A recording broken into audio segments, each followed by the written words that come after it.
మన జీవితాల్లో మనం ఎవరిని విసర్జించకూడదంటే దేవుణ్ణి మాత్రం ఎట్టి పరిస్థితుల్లో మనం విసర్జించేవారుగా ఉండకూడదు. నువ్వు లోకంలో ఎవరిని విసర్జించు, ఎవరితో మాట్లాడకుండా ఉండు, పర్వాలేదు. కానీ నీ సృష్టికర్త అయిన దేవుడిని విసర్జించిన వ్యక్తిగా ఉంటే ఆ రోజు నుంచే నీ పతనం ఏమవుద్దంటే ప్రారంభమవుతుంది.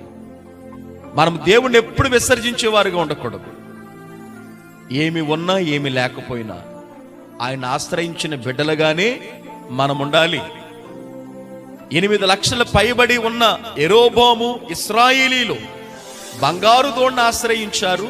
కేవలం అప్పుడే తండ్రి తర్వాత రాజైన అబియా ఎంత మంచోడండి, ఎంత జ్ఞానంగా ప్రవర్తించాడండి.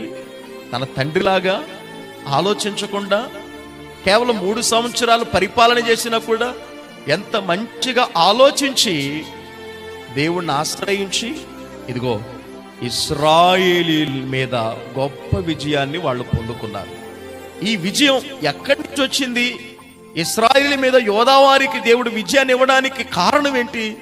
వాళ్ళ పక్షమున దేవుడే యుద్ధం చేశాడు. ఇది ఎప్పుడు జరిగిందంటే యోధావారు దేవుణ్ణి, అబియా దేవుణ్ణి ఆశ్రయించినప్పుడే.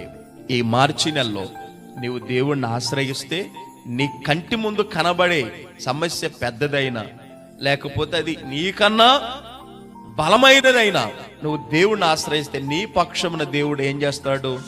యుద్ధం చేస్తాడు.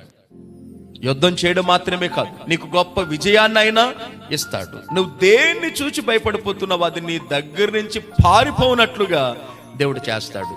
ఎప్పుడంటే అది మనం దేవుణ్ణి అబియా వలె యోధావారి వలె ఆశ్రయించినప్పుడు.